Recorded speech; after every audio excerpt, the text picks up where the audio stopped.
Top of the morning, Dan and Amy. Triple Threat was on with Jake Tapper on State of the Union over the weekend. Not talking about the rioters, mainly talking about how she's going to be sure to corral federal law enforcement officers, make sure they don't step across any lines she's drawn or they'll have hell to pay somehow, some way. Okay.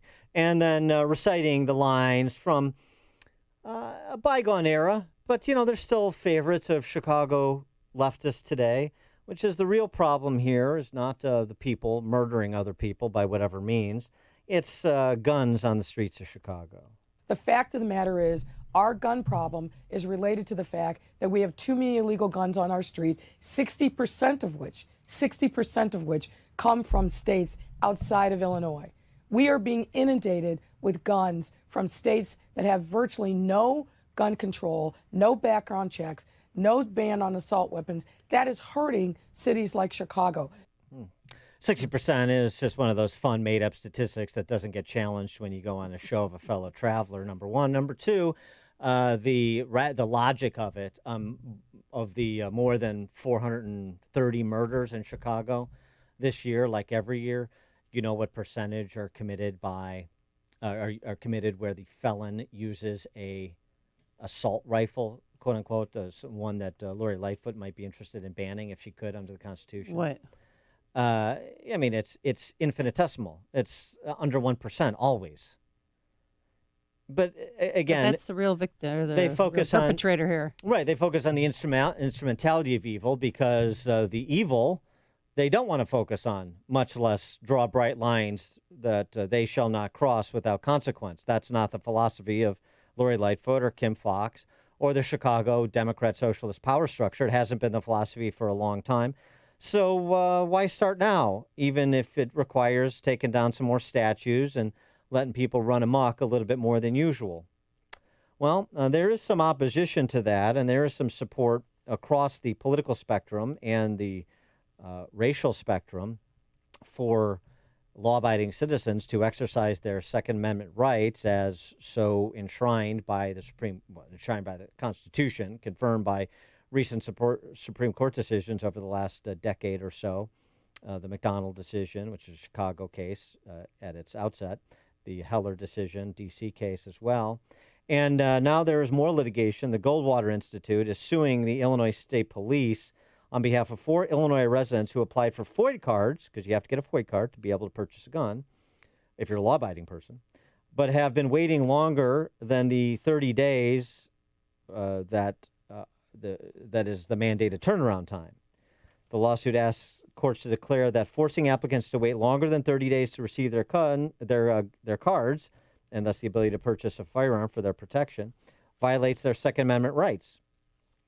One of those plaintiffs is DeAndre Bradley, who is a U.S. Marine and a resident of Chicago Heights in the south suburbs, and he joins us now. DeAndre, thanks for joining us. Appreciate it. Hey, good morning. How you doing? Good morning. First, reaction to the politicians' focus in Chicagoland and Illinois generally on guns and illegal guns because they don't really want to focus on the non-law-abiding human beings that are committing acts of violence. Right. So I think it's absolutely amazing that the first instinct that they have is to blame guns. When we look at, very Second Amendment oriented states, how they have lower crime rates than what we do here in Illinois. And a lot of the issues that we're seeing right now in Chicago pertaining to the violence, a lot of it is social and a lot of it is policy wise.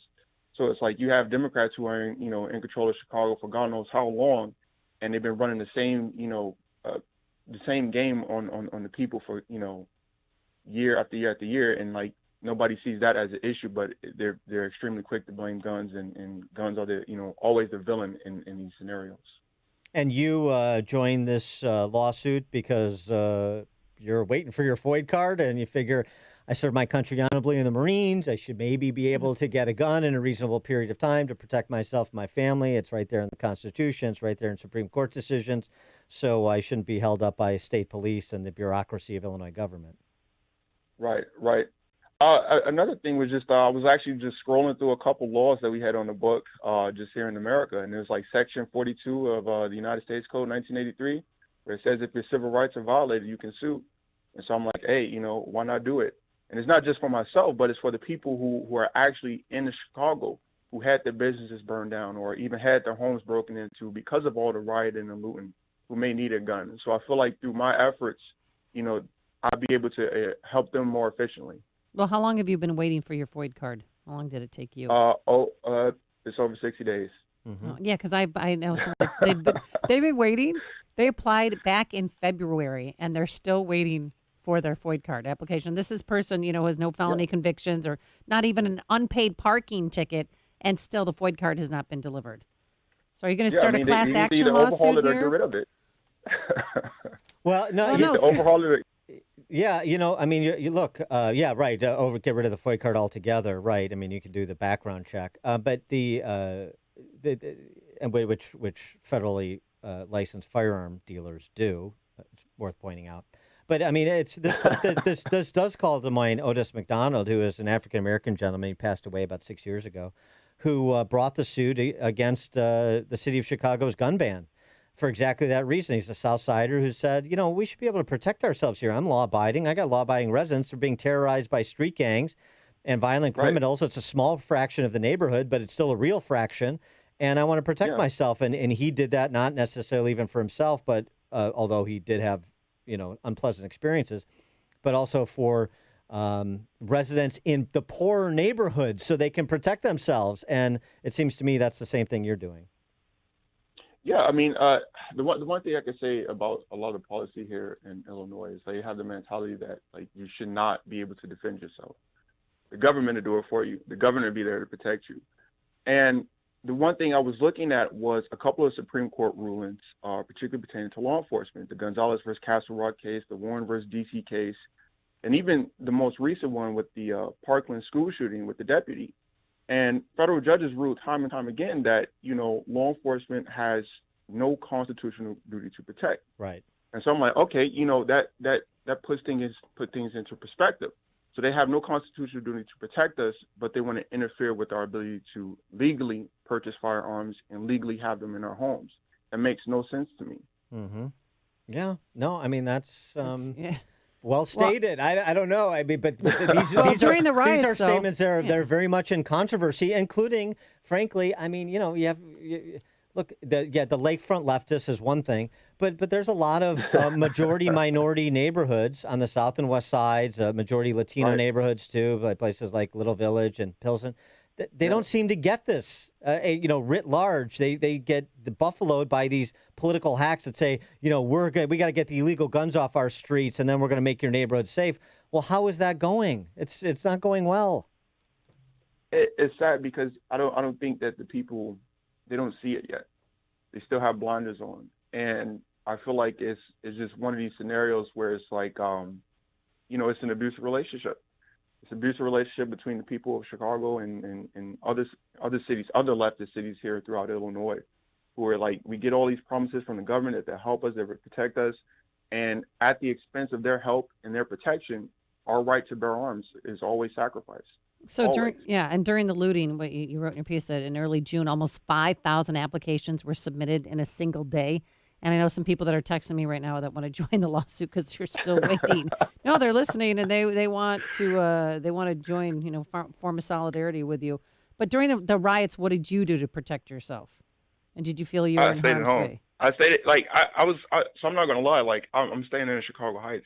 This is a relatively safe area, but I didn't initiate the lawsuit for myself as much as did other people actually living in Chicago and even out in Cal City who got affected as well. Yeah, sure. So it's like it's not for myself as much as it is for other people because they need to have access to their firearms as well. Yeah, well, I stayed home and the rioters came down our street and busted in a bank and tried to steal an ATM. And I talked to the sergeant, and there's another neighbor of mine, and we both have our FOID cards.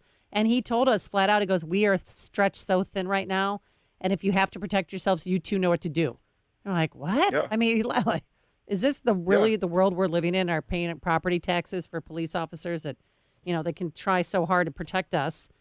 But you have to think as well. We've overstretched cops for issues that are not even in their area of operations. We're trying to use them as mental health agents. We're trying to use them as counselors offer issues that are pertaining to social issues, particularly pertaining to parenting, because a lot of the violence is just from young guys on the streets. And it's like you're overexhausting law enforcement to try to deal with social problems within our community. And I don't think it's going too well. I mean, that's just my personal opinion on it. Whether I get crucified for it is another issue within itself. But we're stretching them too thin. Well, it's not your personal opinion. It's backed up by the data. If we're going to, still, employ evidence and logic, then it's an inescapable conclusion that you're drawing. And one thing too, I mean, I know you're in the Heights, and I know the South Suburbs fairly well. The Heights. But with respect to the Southland, I mean, look, right to the east of you, Fort Heights is a community that's beset by poverty and violence. Chicago Heights has its own issues. A lot of South suburban communities do. And one of the things that's been going on for a long time is the effort to eliminate the suburbs, essentially, especially the close-in suburbs. Everything is Chicago, informally, not formally, but informally. And so that'd be absolutely horrible. If there's monetary mismanagement going on in Chicago, imagine what it's going to do to the South suburbs. Well, there's already monetary mismanagement going on. Well, yeah, I mean, Harvey, it completely destroyed. Robbins, I mean that whole. Harvey, Chicago Heights, some of those communities not exactly the gold standard for fiscal management, but okay, right. But this is important too, because the other issue is just because you don't live in Chicago doesn't mean you don't have issues with violent crime. We see it in the western burbs in Aurora with gangs. We see it out Rockford way, and so there's a real issue of protecting yourself even in quote unquote suburban enclaves. Yeah, that is very true. Very true. So a lot of it is going to have to go back to the responsibility of the people. Yeah. And I think that what it is like guns have been so demonized in minority homes that people just have this taboo with them. And it wasn't until I actually got stationed in North Carolina that I got more familiar with firearms, because I had Marines take me out and actually, go shooting, and they taught me firearm safety. That kind of sparked my interest for guns. And until we have that education factor of just exposing them to it and exposing them, to how beautiful the Second Amendment is and how, you can go out shooting, you can go out hunting, it is going to continue to have this taboo and the stigma that, guns are bad and no one should have them. I think that's a key note. We've got a friend of the show named Maj Touré, who's the founder of this group called Black Guns Matter. He's a rapper out of Philadelphia, and he goes around the country doing classes. It's not Republican, Democrat. It's educational classes to demystify guns for law-abiding, not just black gun owners or wannabe gun owners, but others as well. And I think that's such a key. I think that the politicians do a good job of preying on people's ignorance to instill fear. And it all gets demystified when you actually have somebody go out and help you understand how to use a gun, how to use it safely, when to use it, so on and so forth, so you're comfortable with it. And that's exactly what politicians like Lori Lightfoot don't want to see happen. I couldn't agree more. All right, so you got me sold. I couldn't agree more. All right, we're in. Okay, so when are you gonna run for mayor of the Heights or Congress or legislature or something like that? It's something I've been thinking about, and I feel like now, especially in this time right now, I'm open to it, but I think that my approach would be very direct and I'd be very blunt, because we need more blunt and straightforward people in our in our political field today. Especially when it comes to the Constitution, especially when it comes to the Constitution, because I've noticed every time there's a pandemic, every time there's a crisis that goes on in America, government grows for some reason. And at the expense of government growth, your individual rights and your individual liberties will always dwindle. And I feel like one of the things that I'm doing with this case is I really want to, dig my feet down and actually take a stance for the Second Amendment, because this is one of the amendments that is always on the chopping. Always on the chopping block. No matter where you go in the country, it is always on the chopping block. I feel like now more than ever, this is our time to actually take a stand. Amen to that. Let us know when you announce your candidacy for governor or something. We can, make it sooner rather than later. You're needed. DeAndre Bradley, veteran of the U.S. Marines, resident of Chicago Heights, and one of the plaintiffs in the suit that the Goldwater Institute has filed against Illinois State Police for not abiding state law and getting people who are eligible for a FOID card, their FOID card within 30 days. DeAndre Bradley, thanks so much for joining us. Appreciate it. Hey, Appreciate you guys. Thank you. Take care. Thank you. And he joined us on our turnkey.pro answer line. The stories you need to know to start your day. This is Chicago's Morning Answer on AM 560. The Answer. Issues of human suffering and societal injustice play incessantly on every outlet around us. Yet it seems like everywhere you turn, there are more unanswered questions and few honest explanations about why so many of our